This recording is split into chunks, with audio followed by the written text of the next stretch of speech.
हम सबको अपने इन्वेस्टमेंट के ऊपर एक अच्छा रिटर्न लेने की चाहत होती है, मगर जब कभी भी हम किसी भी चीज़ में इन्वेस्ट करते हैं तो जितने भी इन्वेस्टर हैं उन सबको ये पॉइंट जानना बहुत ज़्यादा ज़रूरी है। जो लोग एक अच्छे इन्वेस्टर हैं, कहीं ना कहीं उन्होंने अपने इन्वेस्टमेंट के अंदर इन सभी पॉइंटों को बहुत अच्छे से ध्यान रखा है, जिसके वजह से आज वो एक सफल इन्वेस्टर हैं। और वीडियो के एंड का जो मैं आपको पॉइंट बताने वाला हूँ वो एक ऐसा पॉइंट है जिससे कोई भी इन्वेस्टर आज जो बहुत सक्सेसफुल है उस पॉइंट को तो उसने ज़रूर फॉलो किया है। अगर उस पॉइंट को फॉलो ना करते तो शायद इतने बड़े इन्वेस्टर नहीं होते। जो लोग एक अच्छे इन्वेस्टर हैं उनके लिए ये वीडियो एक रिवीजन के तौर पे होने वाला है, और जो लोग अपना वीडियो इन्वेस्टमेंट स्टार्ट करने वाले हैं, इन्वेस्टमेंट करने की सोच रहे हैं, तो उनके लिए कहीं ना कहीं एक ये बहुत अच्छा वीडियो होने वाला है। और मैंने पहले भी जैसे आपको बताया कि लास्ट का जो मैं आपको पॉइंट बताऊंगा तो कहीं ना कहीं वो एक ऐसा पॉइंट है जो आपके लिए एक वरदान सिद्ध होगा आपके इन्वेस्टमेंट के लिए। तो चलिए शुरू करते हैं। जब कभी भी हम अपने इन्वेस्टमेंट की प्लान करते हैं तो उस इन्वेस्टमेंट का एक गोल होना बहुत ज़्यादा ज़रूरी है। वो गोल आप खुद डिसाइड कर सकते हैं या अपने फैमिली के साथ बैठ के डिसाइड कर सकते हैं कि वो गोल हमारा क्या है, क्योंकि जब तक हमारा कोई एक पर्टिकुलर फिक्स गोल नहीं होता तब तक हमारा जो इन्वेस्टमेंट है वो इधर उधर घूमता रहता है। मगर जब हमारा कोई एक फिक्स गोल होता है तो उस गोल को कंप्लीट करने के लिए जो हम अपनी इन्वेस्टमेंट करते हैं तो उसको एक हम सही डायरेक्शन दे पाते हैं, जिससे कि हम वहाँ पे थोड़ा अच्छा रिटर्न वहाँ पे हम पा सके, और जिस टाइम तक हमें वो गोल कंप्लीट करना होता है उस टाइम के अंदर हम वो अपना गोल कंप्लीट कर सके। अगर हम दूसरे पॉइंट की बात करें तो वो होता है इन्वेस्टमेंट के ऊपर एक अच्छा रिटर्न। बहुत से लोग होते हैं जो कहीं ना कहीं इंजीनियरिंग बैकग्राउंड के होते हैं, डॉक्टर होते हैं, लेबर क्लास के होते हैं, या फिर उनका खुद का कोई बिजनेस होता है। उनको रिटर्न क्या होता है, एक अच्छा रिटर्न कैसे हम ले अपने इन्वेस्टमेंट के ऊपर, उनको अच्छे से मालूम नहीं होता। इस केस में ऐसा नहीं कि अगर आपको इन्वेस्टमेंट की सही नॉलेज नहीं है तो कहीं भी आप इन्वेस्टमेंट कर दें, ऐसा बिल्कुल आपको नहीं करना चाहिए। जब कभी भी आप कोई भी इन्वेस्टमेंट करते हैं और उस पर एक अच्छा रिटर्न लेने के लिए आप अपने दोस्तों से पूछ सकते हो। अगर आपको अपने दोस्तों के ऊपर इतना विश्वास नहीं है कि उनको उतनी सही से नॉलेज नहीं है तो मार्केट में बहुत सारे ऐसे एक्सपर्ट्स हैं जिनसे आप पूछ सकते हो। अगर मान के चलो आप स्टॉक मार्केट में इन्वेस्टमेंट करने की कोशिश कर रहे हो तो वहाँ पे आपका जो ब्रोकर है वो आपको एडवाइस कर सकता है, क्योंकि हर ब्रोकर के पास लगभग आज के टाइम में एक रिसर्च पैनल होता ही होता है, या फिर CNBC आवाज़ है या फिर इकोनॉमिक टाइम है, उन पे बहुत सारे ऐसे एक्सपर्ट्स हैं जिनसे आप क्वेश्चन पूछ सकते हो कि हम इतना अमाउंट कहीं इन्वेस्ट करना चाहते हैं, इस पे मुझे एक अच्छा रिटर्न चाहिए, तो इसको मैं कैसे इन्वेस्ट करूं, कहां इन्वेस्ट करूं जहां पे एक मुझे बहुत अच्छा रिटर्न मिल सके। नेक्स्ट पॉइंट आपका आता है सेफ इन्वेस्टमेंट। जितने भी इन्वेस्टर हैं उनको ये बात बहुत अच्छे से मालूम होना चाहिए कि जब कभी भी वो कहीं इन्वेस्टमेंट कर रहे हैं तो वो इन्वेस्टमेंट कितना सेफ है। सेफ का मतलब यहाँ पे ये है कि अगर मान के चलो जो भी अमाउंट आपने इन्वेस्टमेंट किया तो उसमें एक पर्टिकुलर टाइम पे आपको एक पर्टिकुलर रेट ऑफ इंटरेस्ट के हिसाब से मान के चलो आपको ग्रोथ मिलना चाहिए। ऐसा नहीं कि आज आपने जितना इन्वेस्टमेंट अमाउंट किया आज से 5 साल के बाद भी आपका जो इन्वेस्टमेंट अमाउंट है वो उतना ही रहे, तो कहीं ना कहीं वो घाटे का आपका सौदा है। या फिर आज आपने जितना इन्वेस्टमेंट किया और 5 साल के बाद अगर उस इन्वेस्टमेंट को आप देखते हो तो वो जितना इन्वेस्टमेंट किया उससे भी कम है। और सेफ इन्वेस्टमेंट करने के लिए मैंने आपको स्टार्टिंग में ही बताया था कि आप कुछ जो जिस चीज़ में भी आप इन्वेस्टमेंट करना चाहते हो, जैसे स्टॉक मार्केट में हो गया, या फिर SIP में हो गया, या फिर म्यूचुअल फंड में हो गया, या फिर गोल्ड में हो गया, या फिर आपका प्रॉपर्टी में भी हो गया, जिस सेगमेंट में भी आप अपना इन्वेस्टमेंट करना चाहते हो उस सेगमेंट के एक्सपर्ट से आप बात करो। हो सके तो थोड़ा अगर उनको चार्ज भी आपको देना पड़े तो आप उनको चार्ज दो, बट इससे क्या होगा कि आपकी जितनी भी इन्वेस्टमेंट होगी वो बिल्कुल सेफ होगी, उस पर कभी भी आपको लॉस नहीं होगा।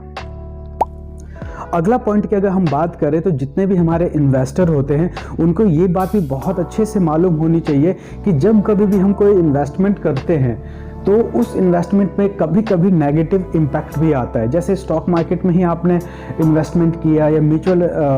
फंड में किया, SIP में किया, तो बहुत जगह कभी कभी कुछ ऐसे हालात बन जाते हैं, जैसे रिसेशन आने का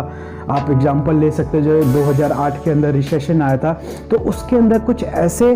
मतलब सिनेरियो बन जाते हैं, उस टाइम आपका इन्वेस्टमेंट थोड़ा डामाडोल होता है। तो जब कभी भी आपके इन्वेस्टमेंट पे कोई ऐसा सिनेरियो आए जिसमें आपके इन्वेस्टमेंट पे कोई दिक्कत आ रही हो, कोई प्रॉब्लम आ रही हो, तो उस टाइम आपको अपने आप को प्रिपेयर रखना है कि आपको क्या करना है, कैसे करना है, कब क्या करना है। तो आपको इस चीज़ का भी समझ होना चाहिए कि जब हम अपनी इन्वेस्टमेंट कर रहे हैं, अपनी मेहनत की कमाई को इन्वेस्ट कर रहे हैं कहीं, और किसी भी वजह से अगर वहाँ पे कोई स्लो डाउन आ जाता है या फिर वहाँ पे वो इन्वेस्टमेंट टूटने की बात आती है या इन्वेस्टमेंट अमाउंट डाउन होता है, तो हमें कब, कैसे और क्या करना चाहिए, इसके लिए भी हमें थोड़ी समझ रखनी चाहिए। फिर यहाँ पे मैं आपको एग्जांपल दूंगा कि जो एक्सपर्ट है आप उन्हीं की बात माने, अपना दिमाग तो चलाएं बट साथ में एक्सपर्ट का भी ओपिनियन अपने साथ जरूर रखें।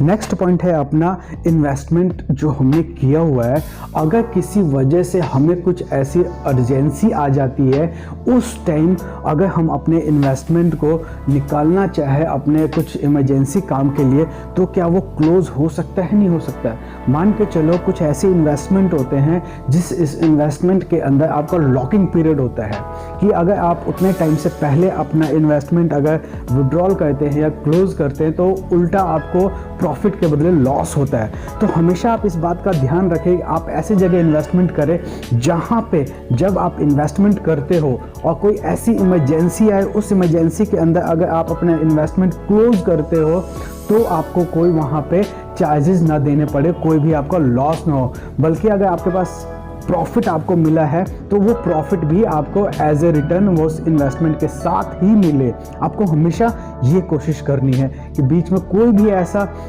इमरजेंसी आ जाए तो उस टाइम आपके इन्वेस्टमेंट पे कोई फर्क ना पड़े। अगर हम अगले पॉइंट की बात करें, वो होता है ब्रोकरेज एंड टैक्सेस। इन्वेस्टर को इस पॉइंट का भी बहुत खासा ध्यान रखना होता है कि जब कभी भी हम कहीं कोई सर्विस लेते हैं या कहीं हम स्टॉक मार्केट में इन्वेस्टमेंट करने वाले होते हैं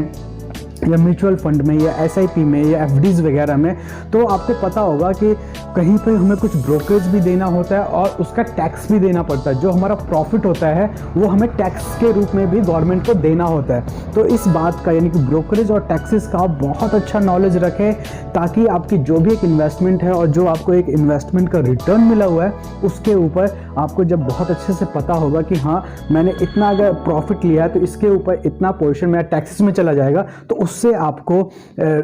डिफाइन हो रहेगा कि हाँ मुझे इतना प्रॉफिट हुआ है और कहीं ना कहीं फिर वो प्रॉफिट आपके उस गोल को अचीव करने में आपको मदद मिलेगी। और मैंने आपको वीडियो के स्टार्टिंग में ही बताया था कि एक आपको मैं ऐसा पॉइंट बताने वाला हूं जिस पॉइंट को अगर आप अपने लाइफ में जब तक इंप्लीमेंट नहीं करोगे, आप क्या दुनिया का कोई भी जो बहुत बड़ा इन्वेस्टर, बहुत बड़ा बिजनेसमैन है, तो कहीं ना कहीं इस पॉइंट को वो अपनी लाइफ में इम्प्लीमेंट करते हैं, अपनी इन्वेस्टमेंट में इम्प्लीमेंट करते हैं और अपने बिजनेस में इम्प्लीमेंट करते हैं। वो पॉइंट है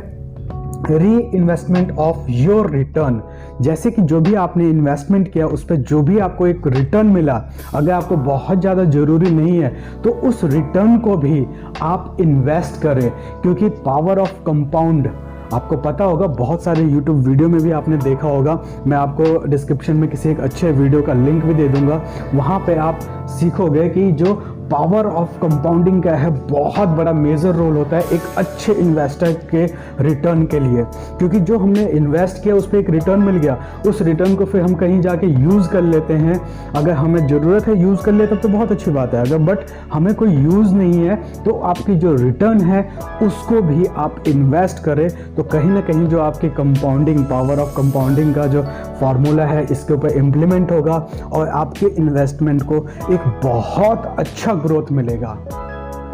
तो आई होप सो आज का वीडियो आपको समझ में आया होगा। अगर आपको ऐसा लगता है कि हाँ इसके अंदर कोई पॉइंट हमने मिस किया है तो प्लीज़ वो पॉइंट आप हमें कमेंट सेक्शन में बताएं, ताकि अगर कोई अगली हम वीडियो इस टाइप की बनाते हैं तो उस पॉइंट को भी हम रख सकें। और कुछ हमें सुझाव देना चाहते हैं कि हाँ इसके अंदर हमें ये पॉइंट को थोड़ा और सही से डिटेल